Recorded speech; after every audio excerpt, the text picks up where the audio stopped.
Hey guys, welcome back to the biggest agricultural platform in Namibia known as Dunawe Ngombe, which means headman of cattle. My name, of course, is Mitchell Simata, aka the headman of cattle.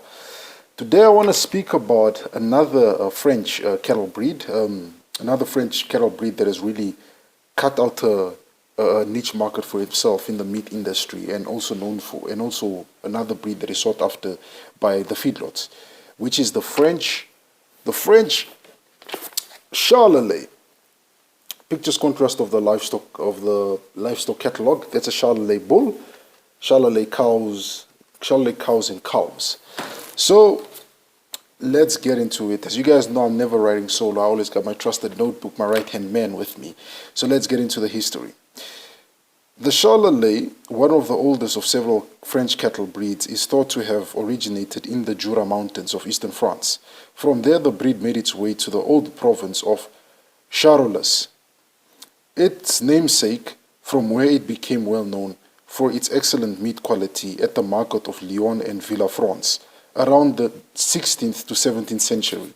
Production was confined to Charolais until 1773, when Claude Martel, a popular breeder from the region, moved with his herd to Nièvre.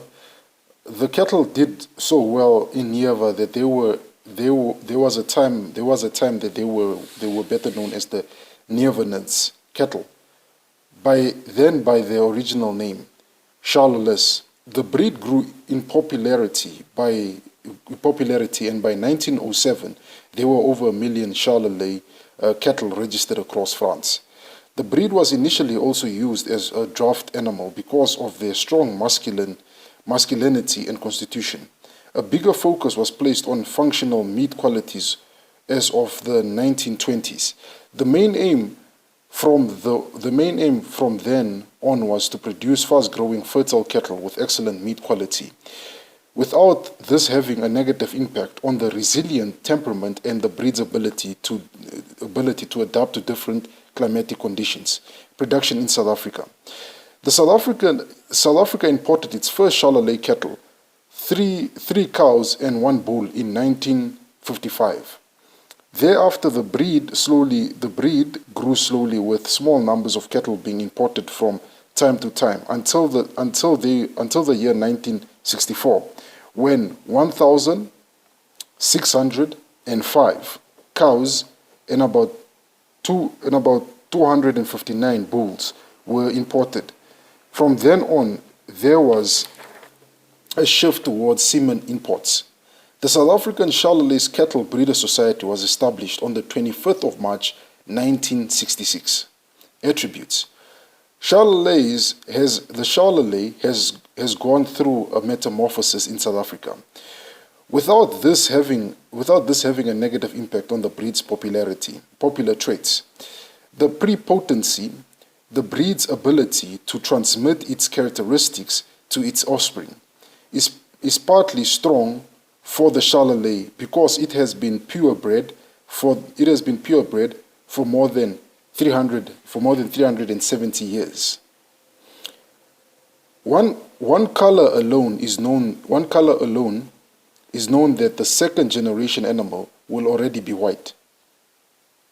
So they pass on the white genetics. Probably the purebred will be white, and then its cows, whatever it's crossed with, will probably be silver in color, but then that born out of that F1, the F2 will come out white because of that inherited trait of the Charolais. One of the biggest mistakes made with the Charolais is in South Africa. As reflected by the Charolais Cattle Breeder Society, was that too much emphasis was placed on the masculinity and size of the first imported animals. This resulted in calving problems in cows not having enough milk to raise their calves. As semen imports increased, other structural problems such as poor legs began to emerge. This issue have been addressed since the 1990s through the implementation of strict imports restrictions to ensure that imported semen comply with the breed requirements and standards, such as smaller frames and easy calving. Performance testing became compulsory in 1997, which made it easier to cull poor quality animals. In addition, a strict linear classification system has been used since 2000 to ensure only the best animals become part of the breed. A strong emphasis has been placed on the development of good fertility and mothering properties, resulting in the intercalving period of the breed decreasing from 424 to about 417 days. Poor milk production has also been addressed, which has resulted in Charolais cows winning some of the heaviest calves of the breeds. The breed has been sold from South Africa to various Southern African countries, such as Namibia, Botswana, and Zimbabwe. Because of its high adaptability and excellent meat properties, the Charolais is also produced in Zambia and other African countries. In South Africa, it is produced across all 9 provinces, but it is particularly popular in the warmer parts of the Northwest and the Northern Cape. The use. Besides stud breeding, numerous commercial producers are farming extensively with Charolais. The bulls are often used for crossbreeding with smaller frame cattle, resulting in offsprings that are in high demand with feedlots.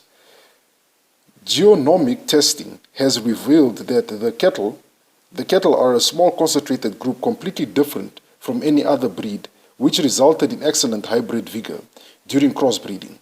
Meat quality. The breed is in high demand at feedlots as a pure breed and a cross due to its excellent growth and feed conversion rates. The breed also puts on fat at the later stage of production, which not only reduces production costs, but renders it economically viable for feedlots to keep and feed the animals for longer when meat prices are unfavorable. The weights that I got, these weights are, I believe, are based on Europe and South Africa, but let's quickly go with them. They say a full-grown Charolais bull could weigh from 800 kgs to about 1,650. A full-grown Charolais cow could weigh about 640 to 1,200. Calves, purebred Charolais calves are born at 48 kgs and weaned at about 236 kgs. Those are the weights of the Charolais that I got from the South African Charolais Breeder Society. But let's see what the Namibian catalogue says. Characteristics of the breed. The Charolais are generally long-bodied with a characteristic white coat and pink muzzle. So the nose area is pink. They have pale hooves, are horned, and produce more than enough milk. They have a medium to large build with a broad, short head. They are heavily muscled cattle. The Charolais cattle breed produces excellent quality meat and mature late, which makes them suitable for fattening and a heavy slaughter weight. This breed is easy to manage due to its docile temperament. They have the beneficial ability to fit in well in grassland-based or in intensive systems, intensive system, felt or feedlots. The Charolais is often used as a sear line in a terminal crossbreeding, resulting in heavy weaners, ideally suited for intensive feeding. So if you're going to use it for crossbreeding, they say that Charolais breeders said if you use Charolais bulls in crossbreeding, the bull will pass on 30 kgs, meaning that the calves that will be born out of that cross between a Charolais and a Brahman, a Charolais Beefmaster, or Charolais Bosmara will be heavier because the bull is passing about 30 kgs to that calf already. So, which would mean that the calf would end up being heavier than its mothering side of the family. That's when you use a Charolais bull for crossbreeding. If you're going to use cows, probably they might not have that. And another thing I read was, as they said, the crossbreeding. The first generation might come out silver, goldish, but the second generation could come out white because of the genetic that the Charolais passes on. So the Charolais is farmed here in Namibia. It is it is. Its occurrence in Namibia is, let me say, moderate. They say it's scarce, but it's moderate. There are a couple of breeders. I couldn't get information on the Namibian Charolais Namibian society to see how many breeders they have. So it's a late maturing animal, which means late maturing animals are usually ideal for feedlots, because that means that you can keep them long and keep on feeding them till they are at the right weight and slaughter them and make extra money, compared to those that mature faster. So this is a late maturing animal. It also reaches puberty very late. It's a continental breed. It's registered as a large to medium frame, as the information said. They started emphasizing on getting medium frame breed of cattle. So the growth rate on natural grazing is very high, and it produces medium level milk. It's not the high producing cattle with milk, but it produces just enough. I believe not just enough. I think that's abundant. Medium is abundant to raise its calf and probably for the farmer to milk it. So those are the white cattle of France. Just like I did on the Limousin, I spoke about the Limousin. I felt I should also do justice to the Charolais and also speak about it, since they are the two continental breeds. And it's considered to be one of the oldest and purest breeds, just like with the Limousin cattle. It's considered to be one of the oldest French breed of cattle. So, and I've seen a farmer farm them in Botswana, in the Hot Kalahari regions of Botswana, and they're performing. You know, a lot of people had negative things to say about Charolais, the fact that they're white and the fact that they do not have the pigment around the eyes that are a prerequisite for us as Simbra and Simmental breeders, because we consider that animal to be highly susceptible to eye illnesses and eye cancers. But they have, it seems like they perform very well. I saw them in Botswana and I've also seen them here. They don't really experience eye cancers.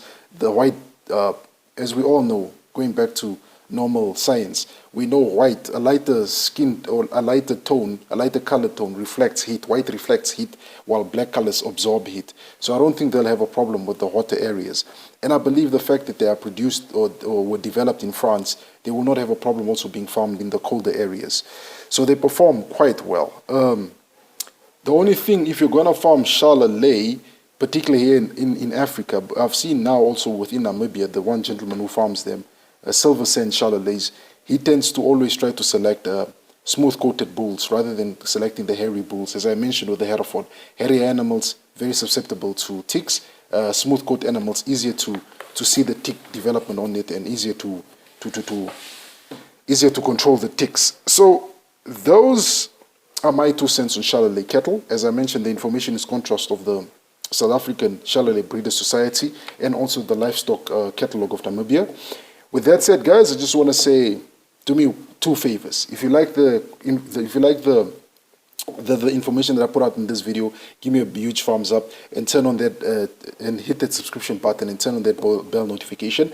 And with that said, guys, I just want to say bye for now.